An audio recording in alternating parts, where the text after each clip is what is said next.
It can be frustrating trying to start games, ones as simple as jigsaw puzzles, mind you, only to get the can't connect to server message when without a signal.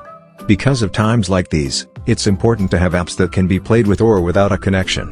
Here's a list of the top 10 best offline games you can play on Android. Number 1. Best Fiends.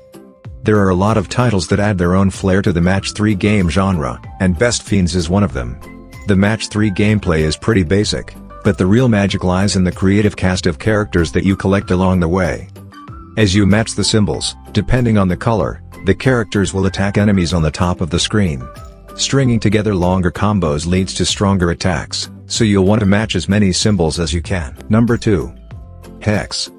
Hex is a very simple and straightforward puzzle game that has you rearranging several pieces to form a shape. The shape is formed by a continuous line, and it's split into multiple sections. You need to rotate those sections to the right orientation. The key to finishing the puzzle is making sure that all of the ends of the pieces connect to another piece. The shape is a continuous loop with no open ends. The music and the whole aesthetic are really relaxing, and the game claims to help reduce anxiety. Number 3. Word Logic.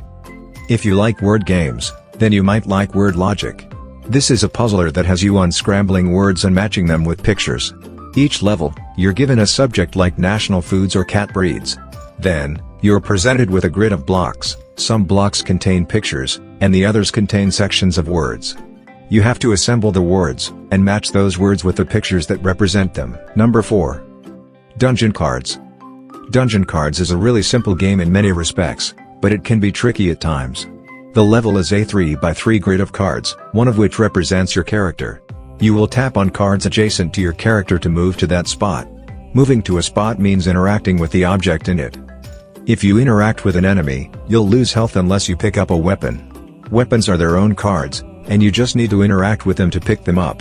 When you have a weapon, you can only use it for a certain amount of hits before you'll need to find another one. The point of the game is to rack up as much gold as you can before you run out of health. Number 5.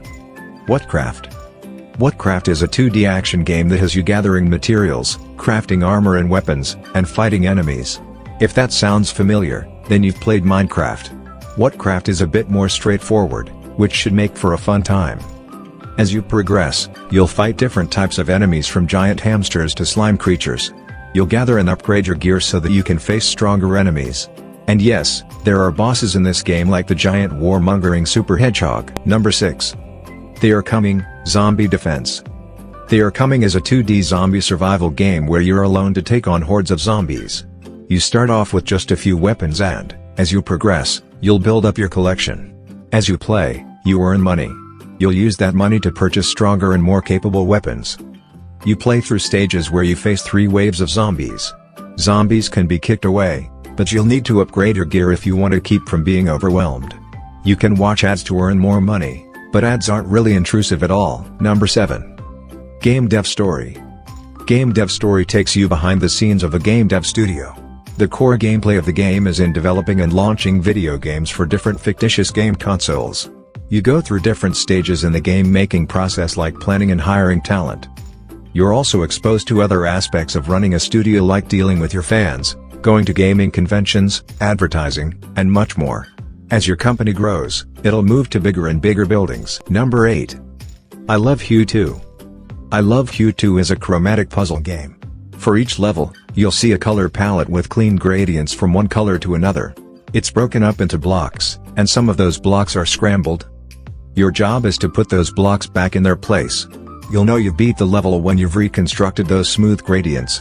It can get challenging, but the game does provide hints. Also, there are hundreds of levels that you can play, and they each provide a good amount of challenge. Number 9. Shootero. Shootero is a pretty straightforward space shooter game. You're piloting a ship out in space, and you have to blast your way through the obstacles and enemies that cross your path. You fight a number of waves per round with bosses sprinkled in.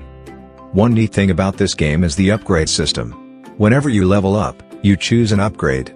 The upgrades stack as you progress, so your power increases as you go through the level. Number 10. Downhill Smash. Downhill Smash is as straightforward as they come.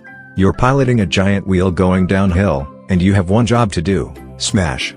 You hold your finger on the screen to accelerate and you have to make sure that you keep moving until you reach the finish line. As you progress, you learn weapons like machine guns and rocket launchers, and you use them to tear through obstacles. You'll have to move fast because you're constantly being chased by an avalanche. You can buy coins and crystals with real money or watch ads to earn them. Thanks for watching. If you liked the video, please hit the like button. If you want to see more videos, hit the subscribe button. And if you have something to say, please leave a comment.